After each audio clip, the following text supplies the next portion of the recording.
I didn't know that was a job that would be possible for me or available to me. So yeah, it wasn't until after high school that I decided that this was something I was going to try to figure out how to make it work. I think with the help of social media too, I was able to see that there was existing artists. It wasn't just, the artists that you learned about in history books that usually didn't become well known until they had passed away.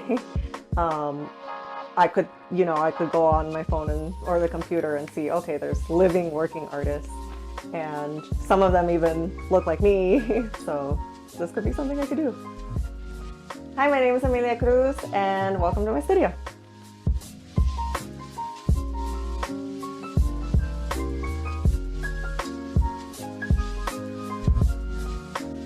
Sometimes I'll get ideas organically, or something will just pop up in my head and I'll get fixated on it.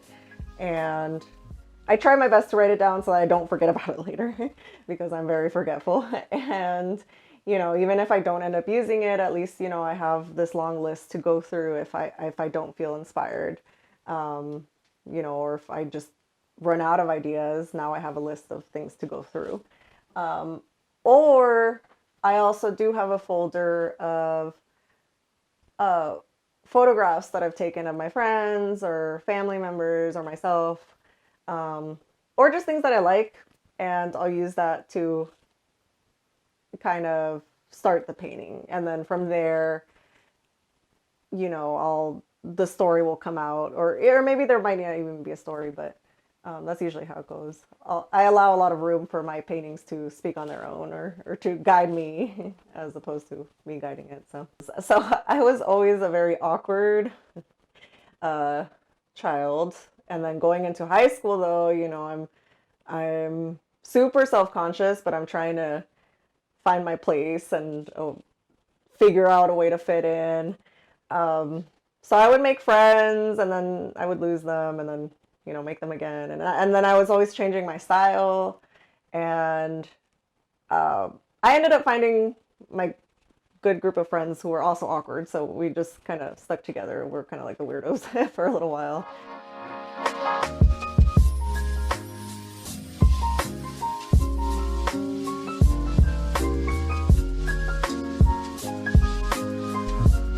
Yeah, so I've been creating art ever since I can remember. um, it's just second nature to me. I had asked my mom when I actually began, because that's all I know at this point. And she told me that I started before I even turned a year old. I would draw my fingers. I would grab a pen and draw little happy faces.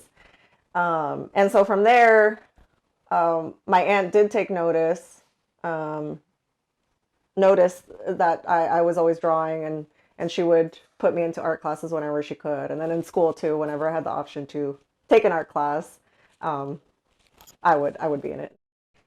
Yeah, so I definitely try to immerse myself into nature as much as possible. Um, I think not only is it healing for myself, but it's also, you can take inspiration from it. And I used to try to go on hikes. Now it's getting a little hotter. I've done it less, but hikes were my favorite thing to do. You could just, I don't know, take a deep breath, get away from everything else, from your phone or your normal daily projects. So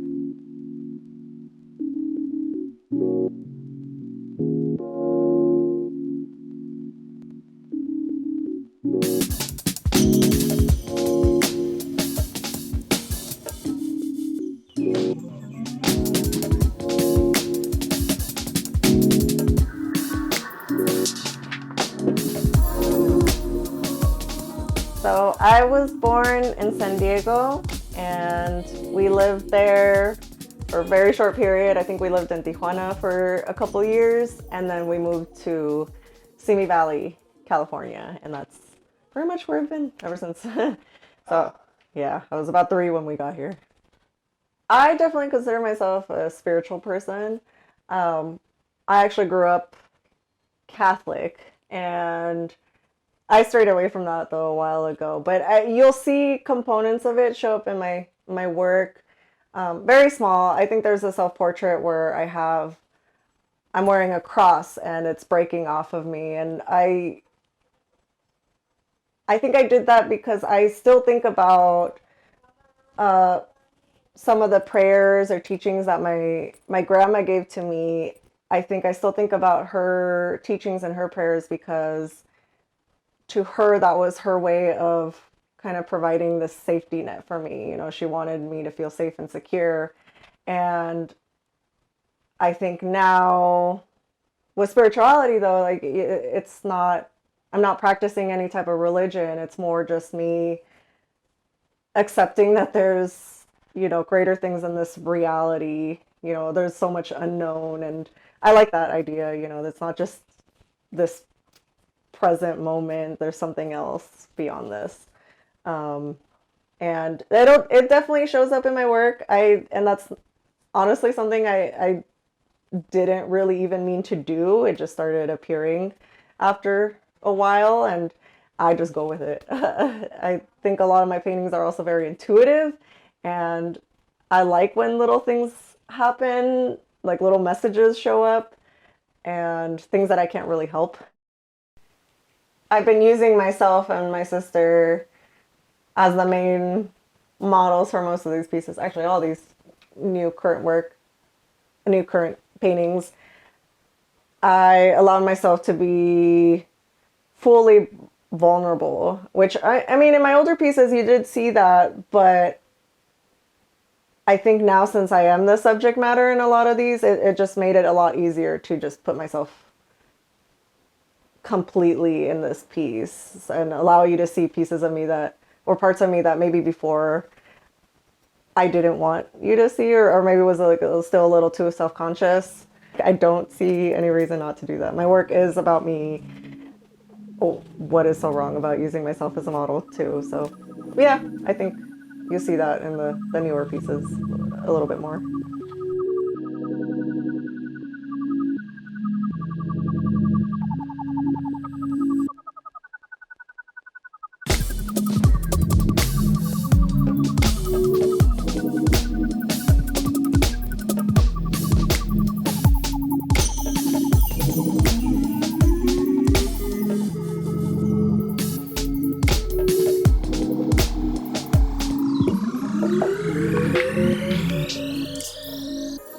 I still haven't gotten to the point where I feel comfortable enough asking someone to model, and I think it does make a difference to be able to paint from life. I was able to do it for a few of my I had a couple of painting classes where we had a live model and we would use up the whole class to paint them, and there's just something about being able to do it when you're sitting in front of them, and it makes a difference, but I don't have that resource necessarily. So I just try to make the photograph work as best as I can. So usually the ideas will pop up in my head, and then that'll help me take the photograph that I need for the reference.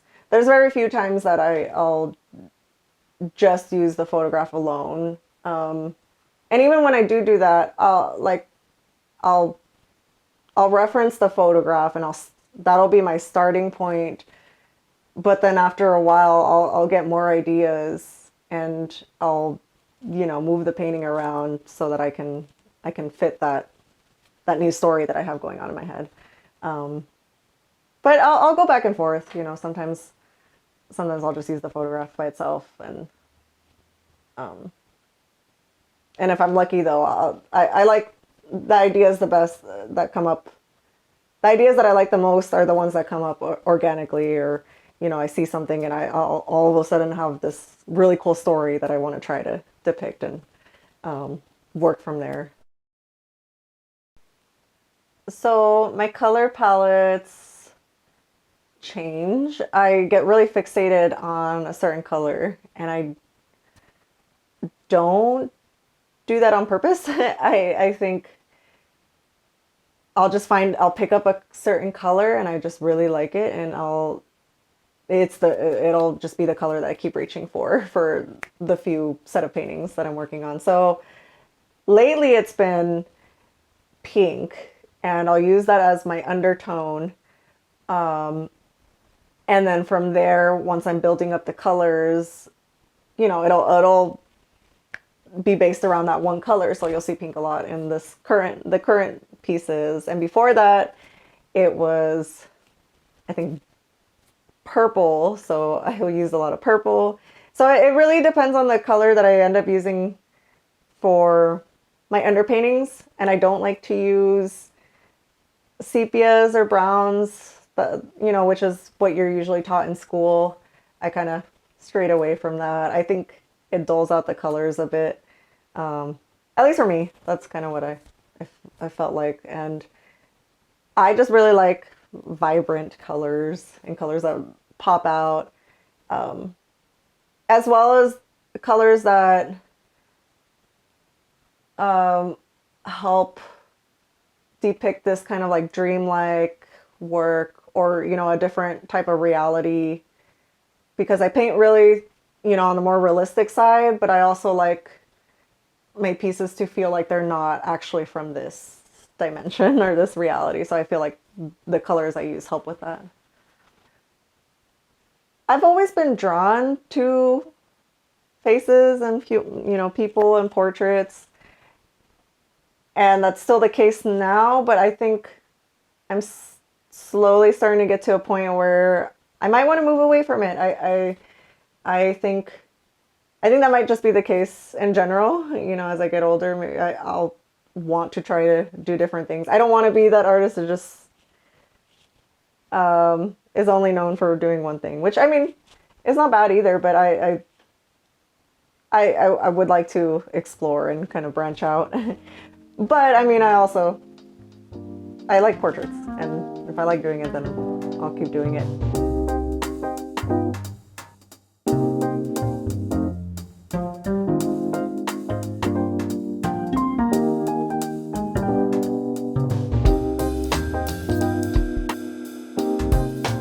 To complete a piece, it can take anywhere from a year to maybe a month. I've even had a few pieces where I had to complete in a couple of weeks, and I hate doing that though. I think ideally for all my pieces, I'd love to spend months working on them, just because I like that time where I like giving them time so that I can step back and then come back to, step back and get it out of sight, come back to it, and then I'll see it with fresh eyes. And yeah, ideally that would be the case, but sometimes I don't have that luxury, so I'll have to finish it within a month or so.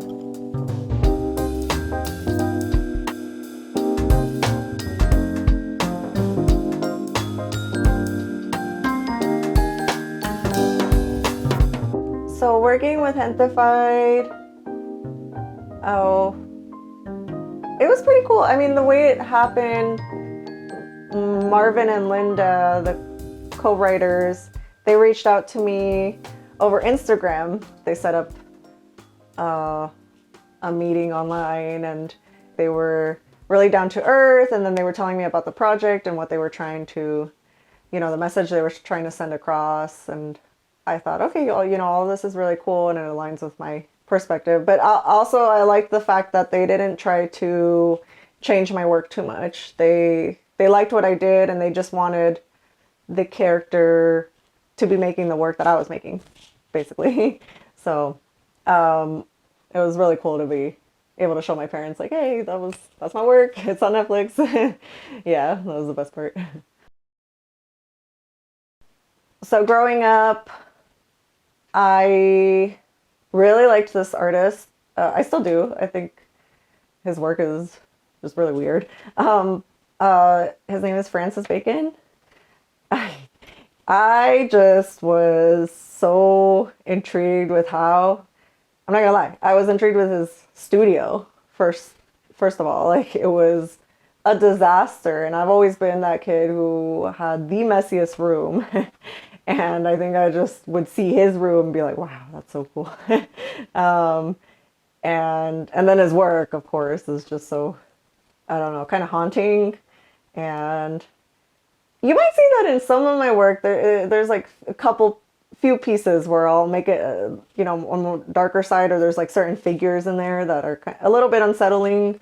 So I've always liked that. So there was his work, and then of course I was introduced to Frida at a young age, and that definitely helped inspire me. And especially as a little brown girl, you didn't go to too many museums and see yourself in those paintings. So when I saw her self portraits, it definitely opened up a door for me, that I was able to just see someone that looked like her, and how she painted all these self portraits, and she was also a storyteller.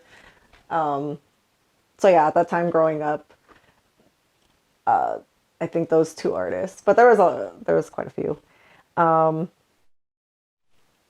And now, I have like such a huge list.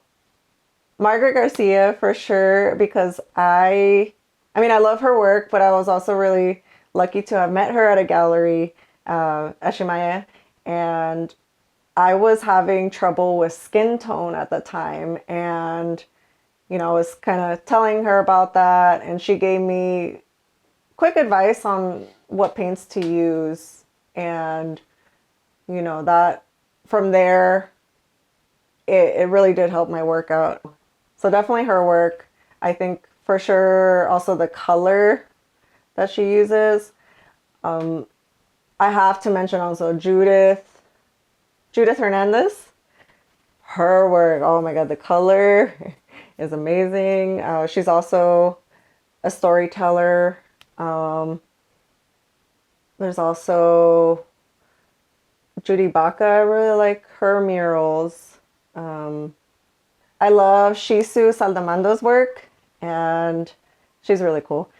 She's I call her my mentor now, and she has a lot of figurative work, a lot of portraiture. Rick Ortega's work, same, a lot of figurative pieces. So yeah, I'm really into really colorful and portraiture type work. Colorful and figurative portraiture.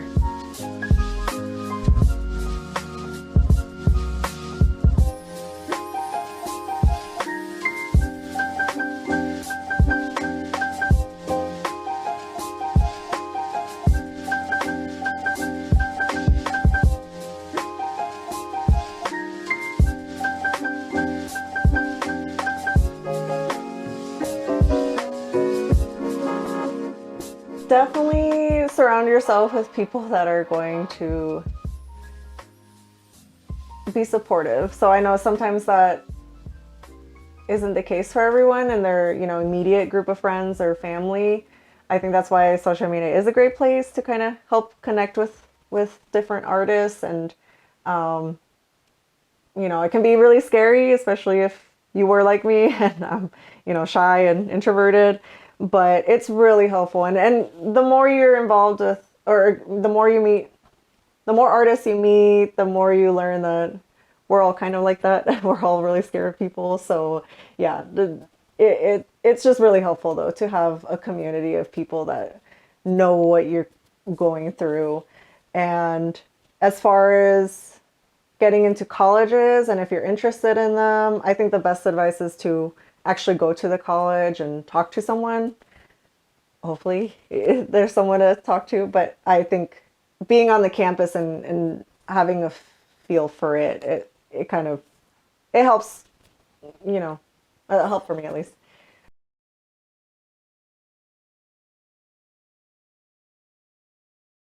I'm really grateful that my work is getting noticed, and I'm really grateful also that people are able to look up to me, and also open up to me with their own experiences, or how my work, resonates with them, and brings up certain emotions. But I'm also someone who's very scared of the spotlight and scared of talking to people. I've always been that self-conscious, introverted kid. So it's something new. I do still struggle with that, but I think I'm always really I forget about it once people do start coming up to me and start talking about, you know, how they can relate to my work.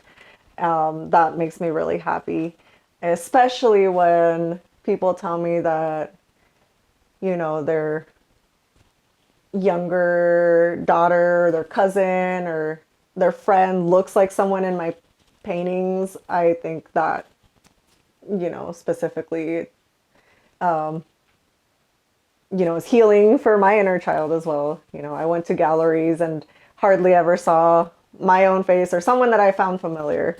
So I think it's great to be able to, you know, play a role in changing that now, present time. So I think that's really cool. I am a bit more vulnerable online. I'm able to share the stories behind my work and they are more personal. I think that allows other people to feel comfortable opening up to me and they'll kind of share a little bit of their story and, you know, sometimes we'll have a conversation about it. And I think that's what helps too, is that, you know, I allow space for them to kind of talk about and share their own, maybe their own story. I do try my best to respond as much as I can, and you know, I am truly grateful for it. So it's not like I'm doing this just for show. Like I'm genuinely like always so I don't know, surprised even when people respond so nicely to my pieces, and I just always want to say thank you a million times.